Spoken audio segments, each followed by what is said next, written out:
ഞാൻ ഈ പറയാൻ പോകുന്ന ലക്ഷണങ്ങളിൽ എല്ലാം നിങ്ങൾക്കുണ്ടെങ്കിൽ നിങ്ങൾ ഏകദേശം നോക്കിയാലോ എന്താന്നുള്ളത് അറിയണ്ടേ? നിങ്ങൾക്ക് അറിയാൻ വേണ്ടിയിട്ട് ഒരു ഇത് വന്നല്ലോ എന്താന്നുള്ളത്. അപ്പം നമുക്ക് വേഗം തന്നെ ഇന്നത്തെ സബ്ജക്റ്റിലേക്ക് കിടക്കാം. കുട്ടി വീഡിയോ ആണ്, എന്നാലും നമുക്കത് വളരെയധികം അത്യാവശ്യമായിട്ട് അറിഞ്ഞിരിക്കേണ്ട കാര്യങ്ങളാണ് ഗൈസ്. അപ്പം നമുക്ക് നോക്കാം എന്തൊക്കെയാണ് ആ ലക്ഷണങ്ങൾ എന്നുള്ളത്. ആദ്യം ലക്ഷണങ്ങൾ പറയാം, എന്നിട്ട് പറയാം എന്താണ് പ്രശ്നം എന്നുള്ളത്. ഓക്കെ, അപ്പം ഞാനിവിടെ ഒരു 8 തരത്തിലുള്ള ലക്ഷണങ്ങളാണ് ഇവിടെ പറയാൻ വേണ്ടിയിട്ട് പോകുന്നത്.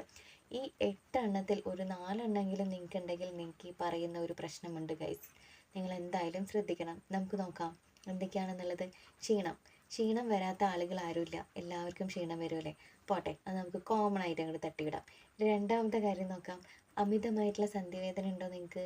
രാത്രി കിടന്നുറങ്ങുന്നു, രാവിലെ എണീക്കുമ്പോൾ ഫുൾ ബോഡി പെയിൻ ആണോ? ശ്രദ്ധിച്ചോ? 2 കാര്യം ഞാൻ പറഞ്ഞു കേട്ടോ. മൂന്നാമത്തെ കാര്യം എന്താണെന്നറിയോ?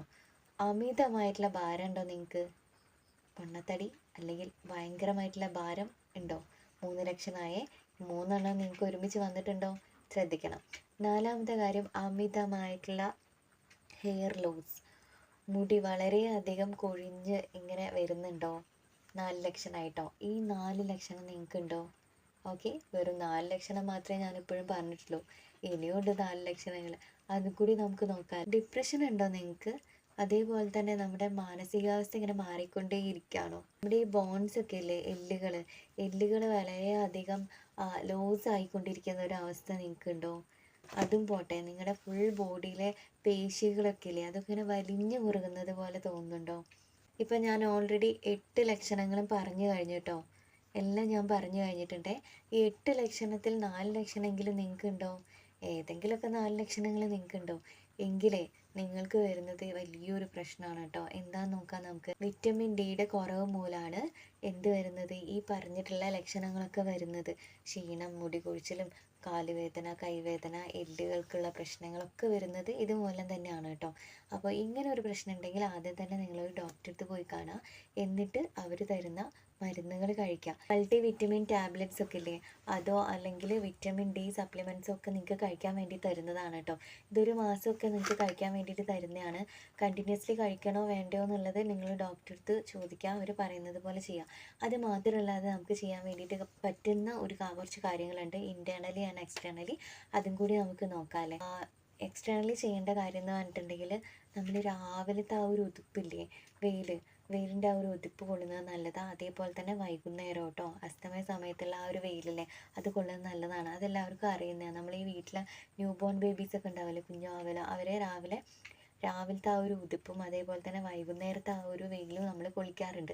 എന്തിനാ? വിറ്റമിൻ ഡി കിട്ടാൻ വേണ്ടിയിട്ടാണ് കേട്ടോ. നല്ലതാണ് അത് കൊള്ളാം. ഇനി നട്ടപ്പൊരി വെയിലത്ത് പോയി നിന്നിട്ട് തലവേദന, പനി, ഈ വക സംഭവങ്ങളൊക്കെ പിടിപ്പിച്ചിട്ട് ഞാൻ പറഞ്ഞതാണെന്ന് വന്ന് പറഞ്ഞ് വരരുത്. ഓക്കെ, അപ്പോൾ നിങ്ങൾ രാവിലത്തെ ആ ഉതിപ്പും വൈകുന്നേരത്തെ ആ ഒരു ഇളം വെയിലും കൊള്ളുന്നത് നല്ലതാണ്. ഇതാണ് നമുക്ക് പുറമെ ചെയ്യാൻ വേണ്ടിയിട്ട് പറ്റുന്നൊരു കാര്യം.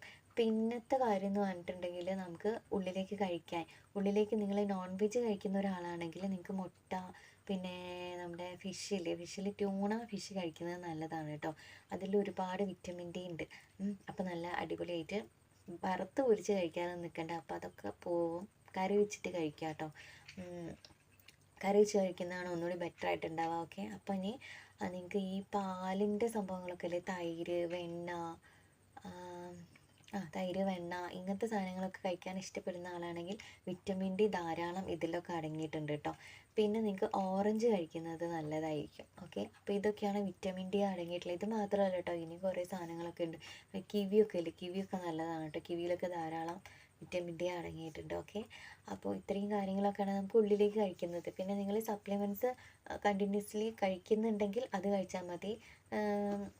എന്താ പറയുക, ഇതും കഴിക്കുന്നതിന് കുഴപ്പമൊന്നുമില്ല കേട്ടോ. ആ സമയത്ത് തന്നെ നമുക്ക് വിറ്റമിൻ ഡി കുറവ് മൂലമാണ് ഞാൻ ഈ പറഞ്ഞ 8 ലക്ഷണങ്ങളൊക്കെ ഉള്ളത്. അത് നിങ്ങൾ ഡോക്ടറെ അടുത്ത് പോയി കാണുക. പിന്നെ ഈ പറഞ്ഞ കാര്യങ്ങളൊക്കെ ഫോളോ ചെയ്യാം കേട്ടോ. അപ്പോൾ നമ്മുടെ ഇന്നത്തെ കുട്ടി വീഡിയോ ആണ്. ഞാൻ ആദ്യം പറഞ്ഞതാണ് ഗൈസ്, കുട്ടി വീഡിയോ ആണ്. എനിക്ക് ഈ ഒരു പ്രശ്നം ഉണ്ടായിരുന്നു, അതുകൊണ്ടാണല്ലോ ഞാൻ നിങ്ങളോട് ഈ വീഡിയോ ചെയ്യുന്നത്, മനസ്സിലായില്ലേ? അപ്പോൾ എനിക്ക് ഈ ഒരു പ്രശ്നം ഉണ്ടായിരുന്നു. വിറ്റമിൻ ഡിൻ്റെ നല്ല അടിപൊളി കുറവുണ്ടായിരുന്നു. ക്ഷീണം, സന്ധിവേദന, കഴുത്ത് വേദന, ഇങ്ങോട്ട് തിരിക്കാനൊക്കെ വളരെയധികം ബുദ്ധിമുട്ടായിരുന്നു എനിക്ക്. അപ്പോൾ അതുകൊണ്ടാണ് ഞാൻ ഡോക്ടറെ അടുത്ത് പോയി കണ്ടത്. അപ്പോൾ ഡോക്ടർ പറഞ്ഞു ഇതാണ് സംഭവം. മൾട്ടി വിറ്റമിൻ ടാബ്ലറ്റ്സ് എഴുതി തന്നു, ഞാനത് കഴിച്ചു. പിന്നെ നമുക്ക് കഴിക്കാൻ വേണ്ടിയിട്ട് ഇത്രയും കാര്യങ്ങളൊക്കെ പറഞ്ഞു തന്നിട്ടുണ്ടായിരുന്നു. അപ്പോൾ അതാണ് ഞാനിപ്പോൾ നിങ്ങൾക്ക് പറഞ്ഞു തന്നിട്ടുള്ളത്. അപ്പം നിങ്ങൾക്ക് ഈ പ്രശ്നം ഉണ്ടെങ്കിൽ ഡോക്ടറെ അടുത്ത് പോയി കാണാം, എന്നിട്ട് കാര്യങ്ങൾ പറയാം, മരുന്ന് തരും, അത് കഴിക്കാം. പിന്നെ ഈ പറഞ്ഞ കാര്യങ്ങളൊക്കെ ഒന്ന് ശ്രദ്ധിക്കാം. ഓക്കെ, അപ്പോൾ ഇതാണ് നമ്മുടെ ഇന്നത്തെ വീഡിയോ. നിങ്ങൾക്ക് കുറച്ചെങ്കിലും ഇഷ്ടമായിട്ടെന്ന് വിചാരിക്കുന്ന വീഡിയോ ഇഷ്ടമായിട്ടുണ്ടെങ്കിൽ തീർച്ചയായും നമ്മുടെ ചാനൽ സബ്സ്ക്രൈബ് ചെയ്യാം. Good night. രാത്രിയാണ് ഗൈസ്, ഞാൻ ഉറങ്ങാൻ പോവാം.